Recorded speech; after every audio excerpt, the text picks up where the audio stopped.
Ludwig Wittgenstein, one of the most famous philosophers of 20th century and my favorite philosopher, he says, whereof one cannot speak, thereof one must be silent. अब ये interview के आपको video में ये sentence fit नहीं बैठता है, फिर भी मैंने क्यों आपको डाला है इस वीडियो में मैं उसको एक्सप्लेन करूंगा। लुडविग विटगेनस्टाइन जो हैं उन्होंने एक्चुअल में देखा जाए तो टू बुक्स लिखा, लेकिन उनके जीवन काल में एक ही बुक जो है वो पब्लिश हो पाया, और वो जस्ट 7 फॉर्मूला है, 7 सूत्र हैं, ये देखो नंबर 7 है। लेकिन और सारे जो फॉर्मूले 6 हैं उसमें फॉर्मूले के अदर पार्ट्स भी हैं, लेकिन ये सिर्फ एकमात्र 7वां फॉर्मूला जो है उसमें कोई एक्सप्लेनेशन नहीं है, सिर्फ और सिर्फ ये लाइन है।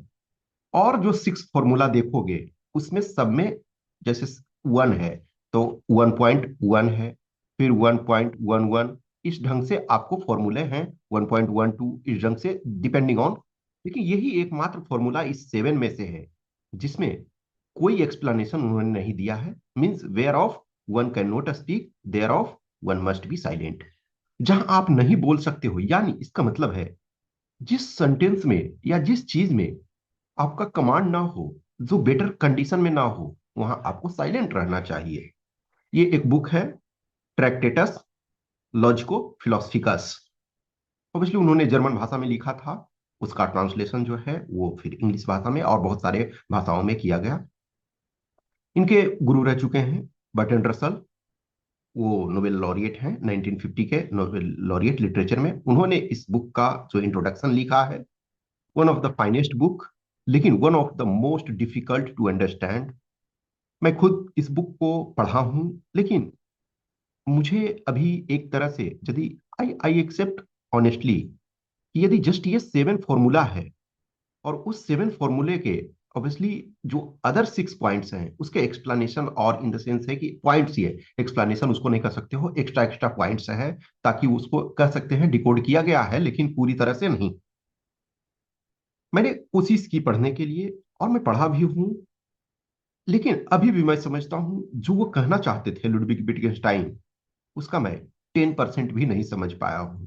आई एम होपफुल आगे आने वाले दिनों में मैं और अधिक से अधिक जो भी चीजें इसमें दी हुई है उसके रिलेटेड और चीजों को पढ़ूंगा तो शायद ये बुक बेटर समझ में आएगा। ये इंटरव्यू में जो इंटरव्यू का प्रिपरेशन है उससे संबंध में मैं ये स्टेटमेंट लिखने का मेरा तात्पर्य ये था कि आप जब भी इंटरव्यू में बोलते हो तो पता आपका चलता है कि पर्सनालिटी आपकी पता चलती है, आपका क्या लेवल है, आपका क्या प्रिपरेशन है, आपकी क्या सीरियसनेस है, ये सारे पता चलते हैं। इंटरव्यू कोई रैंडम फेनोमेना नहीं है कि आप कहीं जा रहे थे और आपको पकड़ करके बुला लिया गया। नो, ये एक ऐसा प्रोसेस है जहां आप लंबे समय तक प्रिपरेशन करते हो। आपको नॉर्मली आप असिस्टेंट कमांडेंट में देखो, एक्सेप्शन छोड़ दिया जाए, कुछ टाइम ऐसे हुए हैं जहां बहुत कम टाइम दिए गए फिजिकल मेडिकल के बाद, जैसे मैं अपने टाइम में देखता हूं।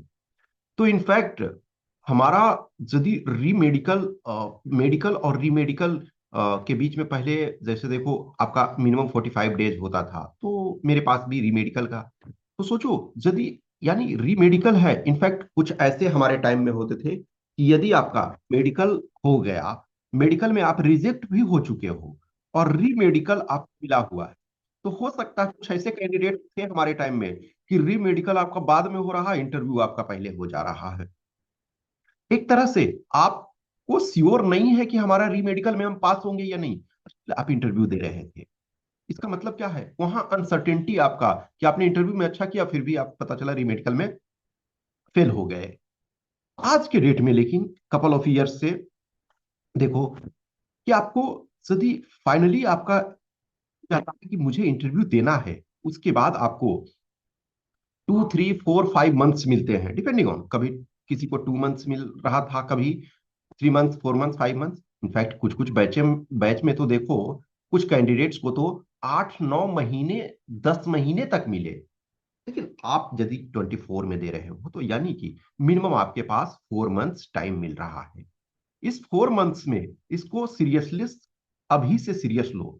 इस चीज को आप सीरियस रूप से लो, अदरवाइज आप चाह करके भी अच्छा नहीं कर पाते हो। ये मत सोचो कि किसको कितना मिल रहा है मार्क्स, ये सोचो कि हम क्या डिजर्व करते हैं। हो सकता है आप बहुत अच्छा प्रिपरेशन के बाद भी आपको मार्क्स नहीं मिल सकते हैं, मींस मार्क्स ना मिलने का मतलब है डिजायर्ड मार्क्स नहीं मिल रहे हैं। आपने टारगेट रखा 110 का, लेकिन क्या 110 के बराबर आपने मेहनत किया? और यदि नहीं, तो फिर 110 आप कैसे डिजर्व करोगे? तो आपके पास टाइम है, उसमें मेहनत करो। देखो ये कैंडिडेट हैं, जस्ट सोचो, बहुत पैथेटिक मार्क्स इसमें हम कर सकते हैं, लेकिन एक चीज ध्यान रखना, इस स्कोर में रिटेन में 207 है। 207 वाले भी सिलेक्टेड हुए, और मुझे ये कहते हुए एक तरह से मुझे बहुत खराब लगता है कि ये कहते हुए कि ये कैंडिडेट मेरे पास जुड़े हुए थे। अब ये जुड़े हुए होने का सिर्फ मतलब ये नहीं है कि आप सिर्फ मुझे कुछ पैसे दे दो और आप ये सोचोगे कि इंटरव्यू में 110 आ जाएंगे। नहीं, किसी के साथ भी नहीं होगा। मैं हमेशा कहता हूं कि आपको अपने ऊपर ट्रस्ट करना पड़ेगा, और जिस भी टीचर मेंटोर के पास जाते हो उसके ऊपर ट्रस्ट करना पड़ेगा। आप उसके ऊपर ट्रस्ट करो या ना करो, अपने ऊपर, खुद के ऊपर ट्रस्ट करना पड़ेगा। टिल डे आप अपने ऊपर ट्रस्ट नहीं करते हो, आप अपने ऊपर मेहनत नहीं करते हो, तो आपके लिए ये बहुत मुश्किल है, बहुत बहुत मुश्किल है। ये कैंडिडेट भी, ये जो आप देख रहे हो 81 इंटरव्यू में आया, ठीक है, तो 81 इनका इंटरव्यू में आया है। 81 आया और आपका सिलेक्शन नहीं हुआ, जबकि पेपर वन आपका एक्सेलेंट है, पेपर टू इसको हम खराब ही कहेंगे, ठीक है, लेकिन आपका सिलेक्शन ना हो रहा है। इसका कारण क्या है कि इंटरव्यू में आपने और अच्छा कर सकते थे। हमेशा ध्यान रखो कि आपको सीरियस होना है। आपको सीरियस जब तक आप नहीं होगे तो ये बहुत मुश्किल होता है। आपको छोटे छोटे चीजों पे वर्क करना पड़ता है। आप ये यदि सोचते हो कि जस्ट एक मॉक दे देंगे और हम वहां, यस मैं ऑलरेडी बोला, यदि आपका कंडीशन वो है, जबकि आपने अपने कॉलेज टाइम में या अपने लाइफ टाइम में आप प्रेजेंटेशन बहुत सारे दे चुके हो, आपने इंटरव्यू फेस किया है डिफरेंट। अब कुछ कैंडिडेट ऐसे हैं, सपोज करो कि आप एमबीए में एडमिशन लेना चाहते थे और आपने आईआईएम का कॉल आपको मिला, और आईआईएम में ग्रुप डिस्कशन में पार्टिसिपेट किए, आप आईआईएम में इंटरव्यू दिए, तो आपको इसका मौक देने की जरूरत नहीं है। आप ऑलरेडी एक बहुत अच्छा इंटरव्यू दे चुके हो, आप इंडिया के प्रेस्टिजियस इंस्टीट्यूशन के लिए जा चुके हो। या आपने सपोज करो कि इंजीनियरिंग किया, आपने उसमें बहुत सारे प्रेजेंटेशन दिया, तो आप ऑलरेडी बेटर कंडीशन में है। यदि ये सारी सिचुएशन नहीं है तो बिलीव मी, आपको सीरियस होना पड़ेगा और आपको टाइम देना पड़ेगा। आप ये सोचते हो कि हो जाएगा, वो वाली मुश्किल होती है। अब जस्ट इनको देखो, ये क्या है, पेपर टू में इनका 106 है, ये पेपर वन में इनका 122.66 यानी कि 123 होता है। पेपर टू एक्सेलेंट है, इसका मतलब है इनके पास एनालिटिकल स्किल है, बहुत अच्छा है। 106, 100+ पेपर टू में लाना ये बहुत अच्छी बात है। लेकिन आपका इंटरव्यू में जस्ट 72 आ रहा, इसका मतलब है ये आप टर्न नहीं कर रहे हो। यदि कोई भी 100+ पेपर टू में ला रहे हो तो बिलीव मी, आपको इसमें आना चाहिए। हाँ, कुछ कैंडिडेट, मैं हमेशा बोलता हूं कि लक या कुछ ऐसी सिचुएशंस आपके साथ इंटरव्यू में हो जाते हैं जिसके कारण सफर कर जाते हो। लेकिन आप यदि 106 ला रहे हो तो आपको 110 जो है इंटरव्यू में स्कोर करना चाहिए। ये ट्रेडिशन होना चाहिए इस ढंग का। तो क्या है, आपको बोलना पड़ेगा, यू हैव टू स्पीक। और सिर्फ बोलना नहीं है, जहां आप बोलने में सक्षम नहीं हो तो फ्रेम करो, सेंटेंस को फ्रेम करो, आंसर को फ्रेम करो, आइडिया को फ्रेम करो। बार बार आप उस चीज को बोलोगे, बार बार आप उस चीज को करोगे, तो डेफिनेटली आपको ये फायदा होगा। It is not just about कि 20-30 मिनट्स, 20-30 मिनट्स होने के बावजूद भी आप सबको उतने ही टाइम मोर और लेस मिल रहा है, लेकिन कोई 120 ला रहे हैं और कोई 65 ला रहे हो, तो ये क्या है, ये बहुत ज्यादा डिफरेंस क्रिएट कर रहा है। आप ये मानो कि एक्सेप्शन हो सकता है कि आपके साथ गड़बड़ हो जाए, लेकिन आप ये ब्लेम नहीं कर सकते हो कि बोर्ड जो है हमारे साथ नाइंसाफी किया। नहीं, आपको अपना एफर्ट लगाना पड़ेगा, आपको बार बार प्रैक्टिस करना पड़ेगा। आपको अभी लगेगा, खराब लगेगा, कोई दिक्कत नहीं है। स्मॉल स्मॉल चीजों को आपको वर्क करना पड़ेगा।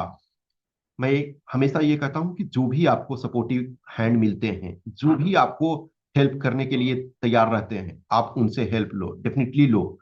छोटा छोटा चीजें होता है, एक एक पॉइंट जो होता है उस पर हमको वर्क करना पड़ता है। आपका डीएफ कितने पेज का, डिपेंडिंग ऑन कौन से कौन ग्रुप में हो। अब जनरल कैंडिडेट्स वाले का सबसे कम पेज होता है, ओबीसी, SC ST इसमें ज्यादा होता है। अब ओबीसी, EWS ये सब में बहुत सारे अदर डिटेल्स भरने पड़ते हैं, जनरल वाले को सारे डिटेल्स नहीं भरने पड़ते। तो सपोज करो आपका 9 पेज से लेकर के 16 पेज तक, डिपेंडिंग ऑन, ये डीएफ होता है।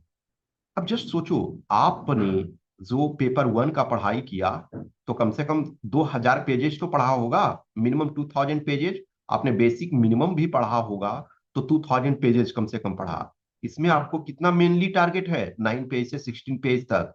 लेकिन वो 9 पेज से 16 पेज तक में हर कीवर्ड में एक्सप्लेनेशन आपको चाहिए, हर कीवर्ड में। जैसा कि हमने अभी बताया ना आपको कि ट्रैक्टेटस लॉजिको फिलोसफिकस, ये बुक जो है जस्ट 7 फॉर्मूला है, और इस 7 फॉर्मूला पे इनको PhD मिला, लुडविग विटकेस्टाइन। आप कभी भी मौका मिले, और या नहीं तो आज मैं कहूंगा आपसे कि जब भी आप इस वीडियो को देख ले रहे हो, एक बार आप लुडविग विटकेस्टाइन के बारे में एक बार पढ़ो जरूर, विकिपीडिया खोलो, ठीक है, विटगेंस्टीन या विटगेंस्टाइन, ठीक है। ये इनफैक्ट यूपीएससी के भी सिलेबस में है। यूपीएससी जो सिविल सर्विसेज मेंस फिलोसफी का देते हैं, तो उसमें अर्ली विटगेंस्टाइन और लेटर विटगेंस्टाइन, तो एक बुक तो इन्होंने लिखा ट्रैक्टेटस लॉजिको फिलोसफिकस, और दूसरा इनका है फिलोसफिकल इन्वेस्टिगेशन, ठीक है, फिलोसफिकल इन्वेस्टिगेशन। लेकिन फिलोसफिकल इन्वेस्टिगेशन जो है, ये बुक इनके जीवन के यानी कि डेथ के बाद लिखा गया। दुनिया में एक ऐसे फिलोसफर हैं जिन्होंने, आप इनको पढ़ोगे तो दो होते हैं, एक अर्ली विटगेंस्टाइन और एक लेटर विटगेंस्टाइन। विटगेंस्टाइन अपने ही जीवन काल में बहुत फेमस हो गए थे, और इनके जो ट्रैक्टेटस था वो सिलेबस में फिलोसफी के स्टूडेंट्स को पढ़ाया जा रहा था। लेकिन लेटर पार्ट में इन्होंने बोला कि नहीं, एक्चुअली जो मैंने लिखा था वो सही नहीं है, मुझे फिर से उसको यानी फिलोसफिकल इन्वेस्टिगेशन करना है। ये सोचो, इनके फादर जो कार्ल विटगेंस्टाइन थे, वो उस समय यूरोप के यानी कि 20th सेंचुरी के अर्ली पार्ट में देखा जाए तो इनके फादर यूरोप के तीसरे शायद सबसे रिच पर्सन थे, तीसरे रिचेस्ट पर्सन थे। उसके बाद इन्होंने उस लुडविग विटगेंस्टाइन ने ये अपना जो बिजनेस पर ध्यान ना दे करके फिलोसफी पर ध्यान दिया, आर्म फोर्सेस में सर्व किया, और एज ए एरोनॉटिकल इंजीनियर थे। फिर इनको साथ मिला कुछ दुनिया के रिनाउंड पर्सनालिटी, जैसे हमने अभी थोड़ी देर आपको पहले बोला, बर्टन रसल जो कि नोबेल लॉरिएट है। बर्टन रसल के साथ G Moore, Alfred North Whitehead. Actually Alfred North Whitehead जो हैं रसल और मूर के भी गुरु रह चुके हैं।